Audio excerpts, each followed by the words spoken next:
Vous savez, les gens souvent balancent des citations très dangereuses. Ils pensent que c'est le style de vie. Vous entendrez souvent les gens dire des choses sans vraiment y réfléchir et beaucoup l'ont accepté. Par exemple, quand quelqu'un dit « quelqu'un laisse, quelqu'un prend », n'est-ce pas?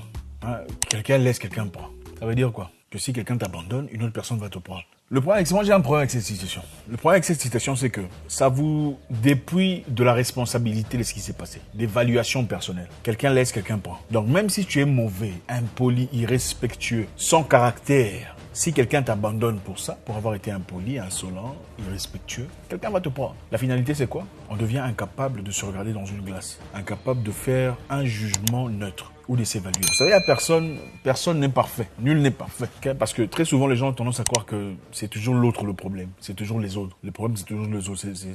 Ce n'est jamais moi le problème. C'est eux qui sont jaloux de moi. C'est eux qui pensent négativement de moi. Moi, je n'ai rien fait. C'est eux qui réagissent à moi. Sans nécessairement évaluer les toxicités. En tout cas, le caractère toxique d'une personne. Quelqu'un prend, quelqu'un laisse, quelqu'un prend. C'est de la bêtise. Il faut effacer ça de votre vocabulaire. Si on t'a laissé tomber, il faut évaluer pourquoi on t'a laissé tomber. Ça sert à rien de rester là à te dire, bon, voilà, moi je n'ai rien fait, tout ça. Moi, d'ailleurs, quand je rencontre une personne qui commence déjà, je n'ai rien fait, j'ai subi tout ça. Comment ça, tu n'as rien fait?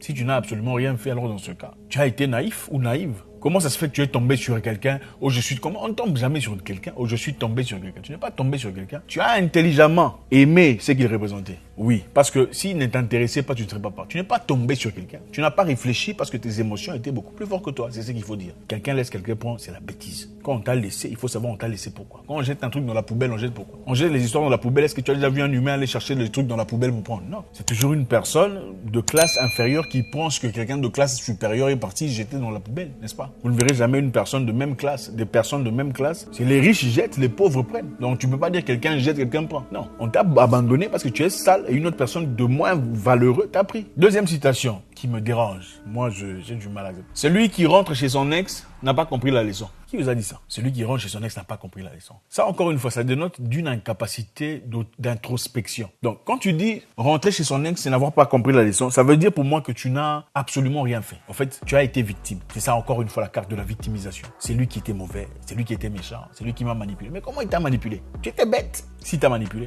je ne peux pas rentrer chez... Moi, je pense que c'est la bêtise. Moi, je peux rentrer chez mon ex si c'était quelqu'un de bien. Dire que je peux rentrer chez mon ex, ça montre de la maturité. C'est la capacité d'évaluer, de se juger soi-même, disant, c'est moi qui étais mauvais. Donc, pour vous, dans votre vie, aucun de vos ex n'était bien. D'ailleurs, laissez-moi vous dire une chose. La plupart des gens qui vous disent, si tu rentres chez ton ex, tu n'as pas compris la leçon, ce sont des gens à qui poser cette question. Montre-moi un seul de tes ex avec lequel vous êtes séparés, qui avait raison et c'est toi qui avais tort. Non. Montre-moi un seul ex qui avait raison dans l'histoire, toi tu avais tort. Il n'y en a pas. Mais là, changé combien? 17 ex. Donc, numéro 1 était mauvais, 2 était mauvais, 3 narcissiques, 4 voleurs, 5 imbéciles. Tout le monde était mauvais, c'est elle qui était bien. Rentrer chez son ex, c'est n'avoir pas compris la leçon. Non, en fait, la vérité de cette citation, c'est quoi? Tu as peur de rentrer chez ton ex parce qu'il a compris ta manigance. Donc, tu ne peux pas y rentrer parce que tu ne peux plus le manipuler ou la manipuler. Voilà pourquoi tu dis rentrer chez ton ex, tu n'as pas compris la leçon. Donc, pour la plupart des cas, c'est vrai. On ne peut pas dire que tous les ex étaient bien. C'est vrai, il y a des ex qu'il faut abandonner. Il faut quand même carrément, voilà. Mais ça ne veut pas dire, je pense que, dire qu'il faut, il n'y a pas un seul ex avec qui tu rentrerais. Ça pose des questions. Et puis, en disant, il y a une très petite minorité ici qui peuvent dire ça, qui peuvent se permettre de dire que tous mes ex étaient mauvais. Mais pour vous, là, tous les ex étaient mauvais. Non. Une personne intelligente ne peut jamais réfléchir comme ça. Parce que dire ça, c'est aussi valide quand tu dis rentrer chez un ami avec qui on s'est pris la tête, c'est n'avoir pas compris la leçon. Il y a des amis qui étaient bien pour toi, c'est toi qui étais mauvais. Est-ce que tous les amis avec qui tu t'es séparé étaient tous mauvais? C'est toi qui étais bien. C'est ça le problème de la génération. L'intelligence, c'est rester assis. Je dis, bon, ok, je pense que c'est moi qui étais mauvais dans cette histoire. Je vais m'excuser. Mais je vais m'excuser est une phrase que très peu savent comment faire usage. Il y a une raison pour tout. S'il est parti, c'est qu'il y a une raison pour ça. Si ça a échoué, c'est qu'il y a une raison pour ça. Si ce n'est pas venu, c'est-à-dire que voilà, il y a une raison pour laquelle tu as échoué à l'école. Non, il n'y a pas une raison pour tout. Tu étais paresseux, tu n'as pas étudié, voilà pourquoi tu as échoué. Il n'y a pas une raison pour tout. J'ai échoué parce qu'il y a une raison. Il n'y a pas une raison. La seule raison, c'est que tu étais paresseux, tu n'étais pas appliqué. Tu n'as pas d'emploi, pas nécessairement parce qu'il y a une raison pour tout. Voilà, tu n'as pas d'emploi parce que tu n'as pas frappé aux portes nécessaires. Tu n'as pas eu assez de courage.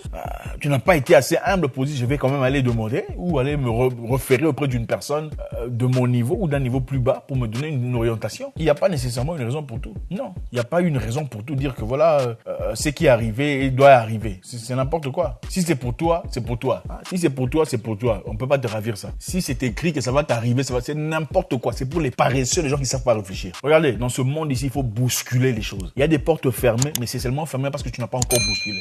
Quand tu bouscules comme ça, elles s'ouvrent. Ouais.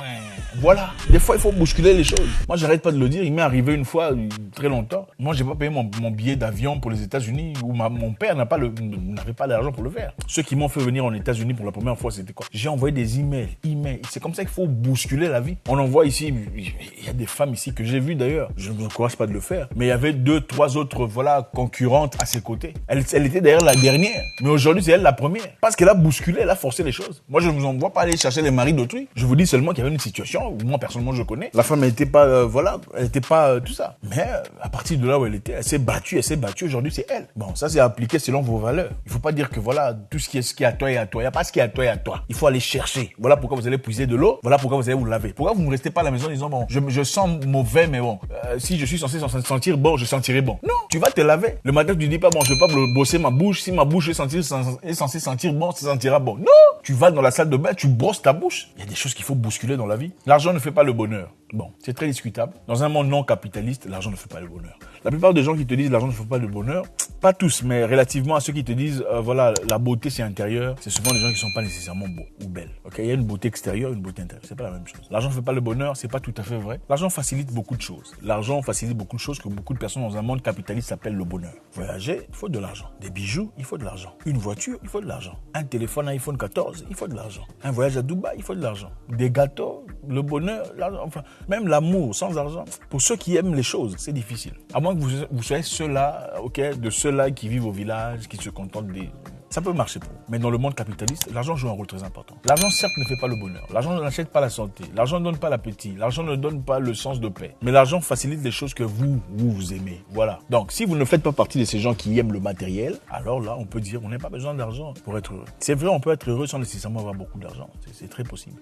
C'est très possible. Mais il faut faire partie de ces personnes-là. Et malheureusement, aujourd'hui, ce n'est pas tout le monde qui fait partie de ces personnes-là. Donc, c'est une citation qu'il faut revoir et ajuster selon ses propres valeurs. La leçon ici, c'est il faut apprendre à se poser des questions nécessaires. Il faut se regarder dans une glace. Tout celui qui te critique n'est pas nécessairement ton ami, ton ennemi. Ok? Les gens se le disent souvent. Les gens qui me critiquent, ils sont jaloux de moi. Tout le monde n'est pas jaloux de toi. Ok? Généralement, je dis, tout le monde ne peut pas te critiquer. D'accord? Tu peux pas porter attention à toutes les critiques de gens. Mais il y a des critiques qui sont positives. Ok? Mais généralement, une personne intelligente, forte, a des gens, un entourage bien cerné, bien cerclé, auprès duquel il va se ressourcer, il va demander. Ce sont ces gens-là qui le critiquent, qui essaient de le réajuster et tout le bazar. On n'écoute pas n'importe qui. Mais tout celui qui dit quelque chose à ton égard que tu n'aimes pas n'est pas nécessairement ton ennemi. Il faut faire très attention. Il y a des fois, des ennemis vous donnent des solutions. Attention, un ennemi en t'insultant peut te...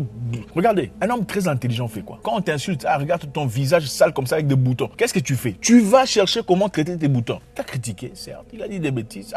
Ton visage est gras. Oh, tout ça, tes pantalons là, c'est... Il t'a critiqué, ça fait mal, oui. Mais une personne intelligente fait quoi? Il va se réparer. Finalement, quand le visage est bien clair et tout ça frais, il va t'insulter quoi? Voilà. Mais quand vous vous fermez à tout ce qu'il y a comme négativité, ça peut être dangereux. Maintenant, il faut savoir deux types de critiques. Il y a des critiques stériles, complètement stériles, et des critiques constructives. C'est pas la même chose. Quand on te critique de manière constructive, il faut savoir, il y a des critiques stériles qui viennent de gens amers. Au fait, il n'y a rien que tu puisses dire qui lui fasse plaisir. Ce n'est pas possible. C'est quelqu'un de naturellement déjà détruit à l'intérieur, des blessures intérieures, on l'a...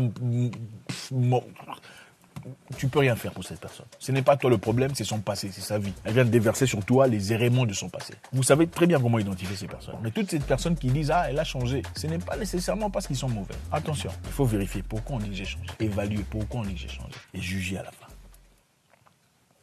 Merci.